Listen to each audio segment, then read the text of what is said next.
Let's get one thing straight from the outset. Echoes isn't just a song, it's a sprawling 23.5-minute sonic continent, a testament to what can happen when four musicians, adrift and creatively fatigued, decide to dive headfirst into the abyss of their own collaborative genius. Released in 1971, occupying the entire second side of the album Metal, Echoes is more than a progressive rock epic. It's the very moment Pink Floyd truly became Pink Floyd. It's the sound of a band shedding its skin, moving beyond the psychedelic whimsy of its early years and forging the architectural, emotionally resonant sound that would later conquer the world with the dark side of the moon. Forget what you think you know about long songs being self-indulgent. Echoes is a journey, a deep-sea exploration of consciousness, and a damn fine piece of rock and roll. To understand the Leviathan that is Echoes, you have to understand the state of Pink Floyd in 1971. The band was in a bit of a rut. The Syd Barrett era was a ghost in the rearview mirror, and the albums that followed, Ummagumma, Atom Heart Mother, were experimental, certainly, but lacked a unified focus. They were a band of incredible players, but they were still figuring out how to be a cohesive songwriting unit. They entered the sessions for Metal at Abbey Road Studios with, quite literally, nothing. No songs, no concept, just a nagging pressure to create. So they started with an experiment, a series of musical fragments they initially titled Nothing Parts 124. This wasn't some grand artistic statement.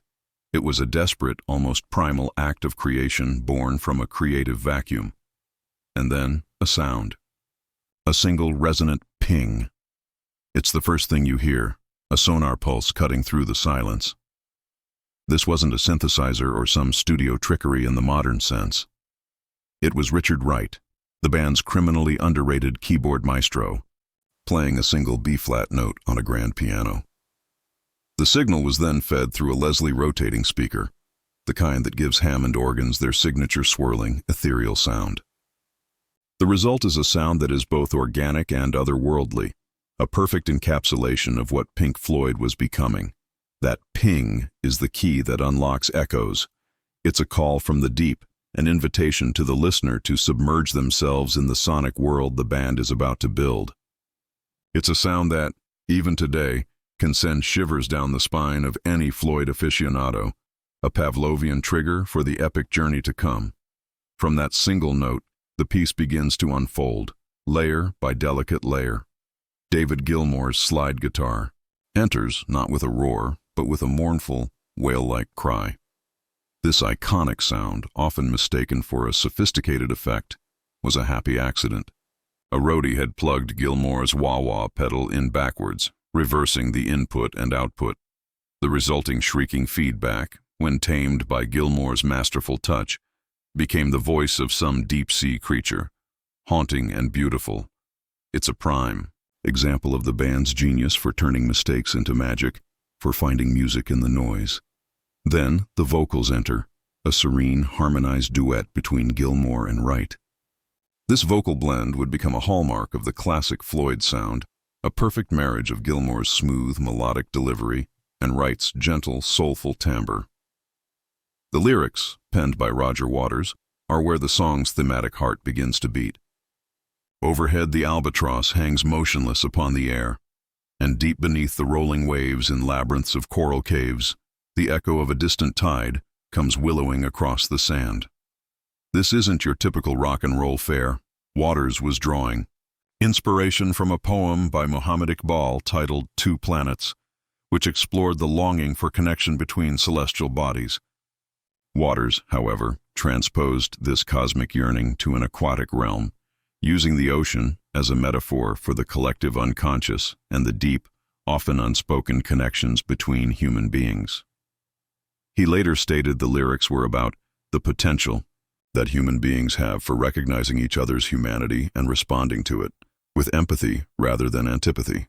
It's a theme of profound humanism, a plea for connection in a world of strangers, encapsulated in the poignant lines, strangers passing in the street, by chance two separate glances meet, and I am you and what I see is me. Musically, the first section builds with a deliberate, almost stately grace. Nick Mason's drumming is a masterclass in subtlety and power, never flashy, but always perfectly in the pocket, driving the song forward like a steady current. He wasn't a showy drummer in the vein of a Keith Moon or John Bonham. Mason was an architect of rhythm, building a foundation that allowed the others to soar. The main riff, a powerful unison statement from Gilmour's guitar and Waters' bass, provides a solid anchor amidst the atmospheric textures. This is followed by one of Gilmour's most celebrated solos, a soaring lyrical flight that demonstrates his burgeoning confidence and his ability to make a guitar weep, sing, and scream, all within the space of a few bars. He had truly stepped out of the shadow of his predecessor and established himself as a dominant creative force. Then, as the first vocal section and solo fade, Echoes plunges into its most challenging and experimental section, a nearly 10-minute instrumental passage that has been affectionately dubbed the funk. It kicks off with a tight rhythmic groove, Mason and Waters locking into a funky, almost danceable rhythm that was a world away from their psychedelic beginnings. This section demonstrates the band's versatility and their willingness to explore different musical territories. Gilmour lays down another blistering solo, this time more aggressive and raw, showcasing his blues rock roots. Wright's keyboard work here is equally impressive, his organ stabs and electric piano runs adding a jazzy, improvisational feel to the proceedings. But the funk section eventually dissolves into something far stranger, a soundscape of eerie, disembodied noises. This is the part of Echoes that truly tests the listener, a descent into a sonic abyss that sounds like the chattering of prehistoric birds or the communications of some alien intelligence.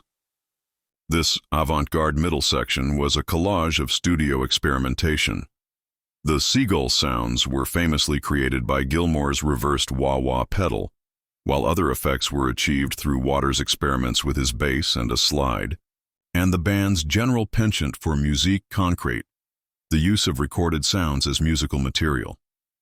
This section is the narrative's journey into the darkest, most primordial depths of the ocean, a place devoid of melody and familiar structure. It's a world of pure sound and sensation, unsettling but utterly immersive. Just as the listener is about to be lost in this sonic wilderness, a familiar sound returns. The ping. It's a lifeline, a beacon guiding us back from the depths. The music slowly rebuilds, with Gilmour's guitar re-emerging, this time with a shimmering, arpeggiated figure that feels like the first rays of sunlight penetrating the ocean's surface. The final vocal section returns, but with a newfound sense of hope and optimism. Cloudless every day you fall upon my waking eyes, inviting and inciting me to rise, sing Gilmour and Wright, their voices filled with a sense of wonder. The lyrics speak of a million bright ambassadors of morning streaming in on sunlight wings, a powerful image of awakening and connection. The song culminates in a majestic, slow-building crescendo, a soaring choral effect that feels like a spiritual release. The final fade-out leaves us with the lonely ping, the sound of the ocean, and a lingering sense of profound peace and introspection.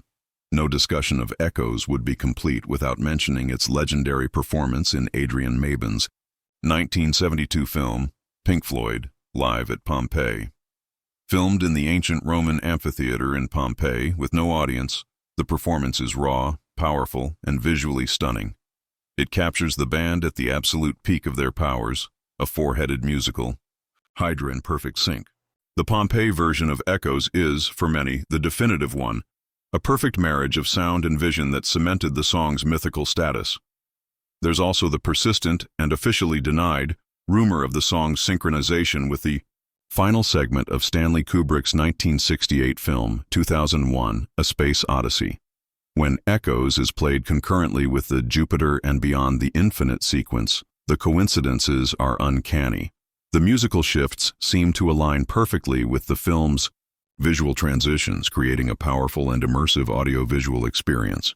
While the band has always maintained it's a coincidence, the synergy is undeniable and has become a part of the song's enduring legend. Roger Waters has even expressed regret that the band didn't contribute music to the film's official score. Echoes was a watershed moment for Pink Floyd. It was the culmination of their post-Barrett experimentation and the blueprint for the masterpieces to come. It was a true group effort, with each member's contribution being essential to the final product. It was also the moment that Roger Waters found his lyrical voice, exploring the themes of communication, empathy, and alienation that would dominate his later work.